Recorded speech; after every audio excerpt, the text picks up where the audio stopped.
Olá, pessoal. Na aula de hoje eu vou falar sobre diagnóstico laboratorial das micoses.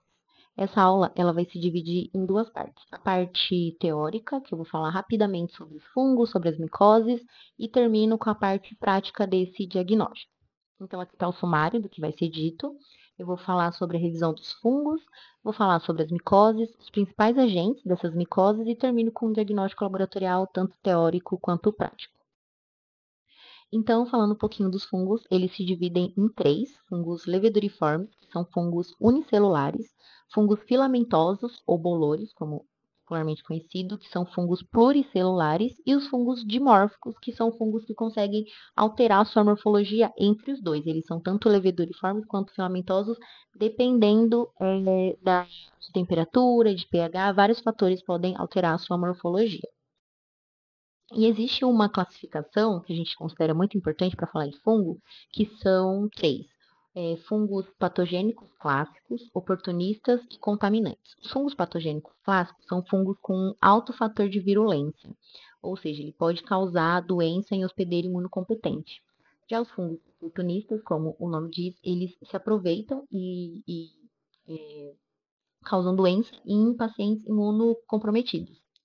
E os fungos contaminantes, eles são geralmente são fungos muito abundantes no ar, no microbiota, como aspergillus, malacésia, e aí eles podem contaminar algum tipo de amostra. Às vezes, dependendo do fungo, não tem correlação clínica, então tem que ficar esperto com essa parte. Então, entrando nas micoses, né, vou falar as características gerais de micose, que são essas micoses. Micoses são infecções causadas por fungos que afetam pele, unha, cabelo. Esses fungos, eles se dividem em trombofílico, zoofílico e geofílico. O que isso significa? Tropofílicos são fungos que parasitam humanos, zoofílicos animais e geofílicos são fungos geralmente encontrados na natureza, mas que conseguem parasitar tanto animais quanto humanos. As micoses, elas afetam geralmente as camadas mais superficiais da pele, né? Com exceção de micose sistêmica, por exemplo. Mas geralmente elas estão afetando ali as camadas superficiais da pele. Possui uma baixa resposta inflamatória, por quê? Porque geralmente essas micoses são afetadas por fungos antropofílicos, fungos que estão parasitando o humano e estão ali na nossa microbiota. Então, o nosso sistema imunológico está acostumado com isso e não produz uma alta resposta inflamatória. Não quer dizer que não exista, mas a resposta é baixa. E a incidência dessas micoses podem variar. Pode ser por conta de ser um país mais tropical, subtropical, pode ser por conta de saneamento básico, ou um paciente que já é mais predisposto a ter a doença. E existem as classificações de micose de interesse médico, né, que são 5.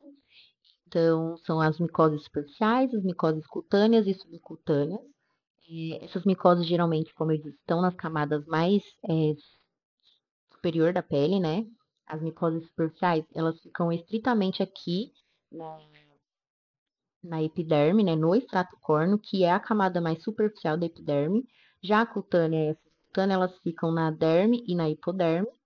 E, como eu disse, nós temos as micoses sistêmicas e as micoses oportunistas. Aqui, nessa imagem, a gente tem um exemplo da Cândida, que pode causar micose em órgãos, olhos, cérebro, ossos, ou seja, né, ela realmente vira sistêmica, pode causar uma candidíase vaginal, nos pés, na mão, enfim.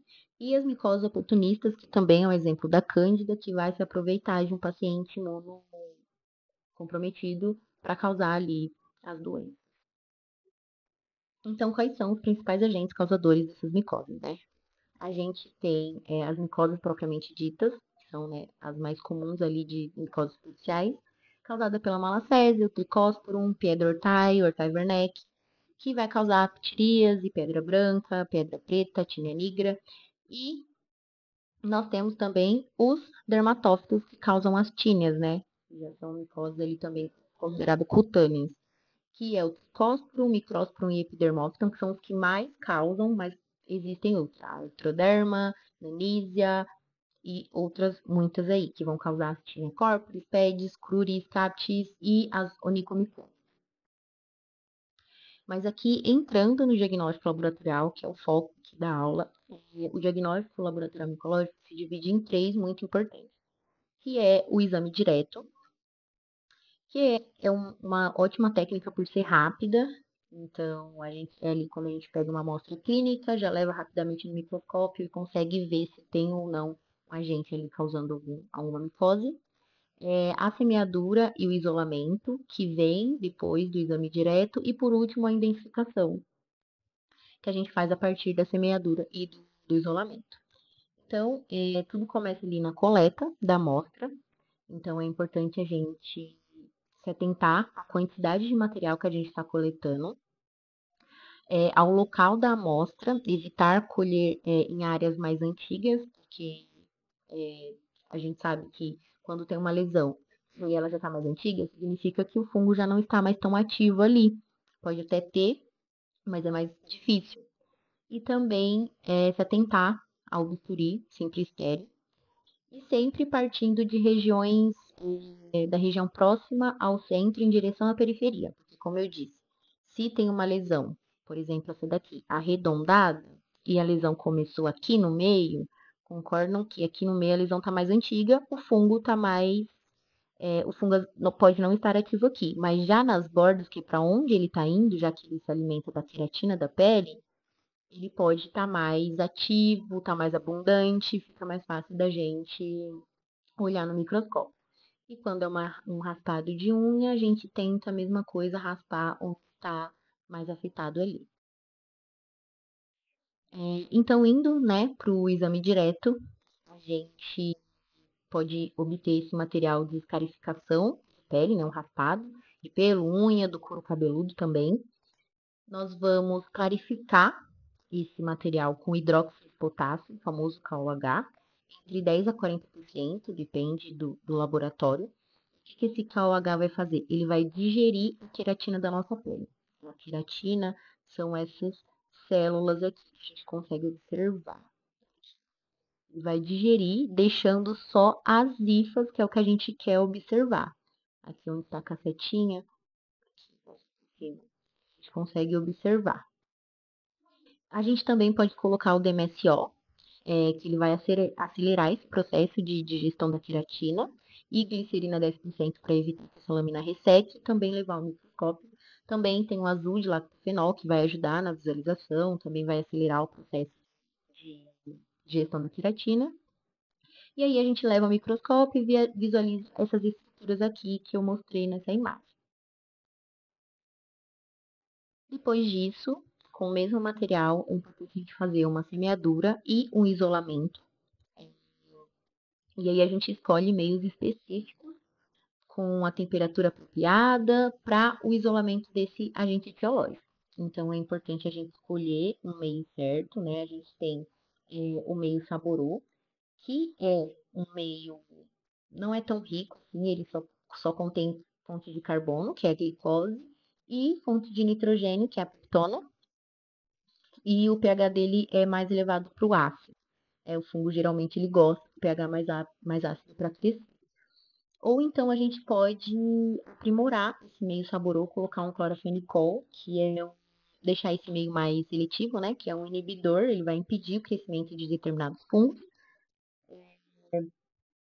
E também a gente pode deixar mais seletivo ainda colocando o cicloheximida, que também é um antibiótico, um antimicrobiano, que vai impedir não só as bactérias, como fungos contaminantes. Temos o micozel também, que, que ele é específico para alguns tipos de dermatófitos. Ele tem o cicloheximida, tem o cloranfenicol também. O cromoagar, que ele é usado especificamente para cândida, e o saborô mais o BHI, deixando ali, né, específico para alguns tipos de fungo crescer. Então a gente olha para o tipo do que a gente quer, do que a gente precisa e semeia em algum meio de cultura.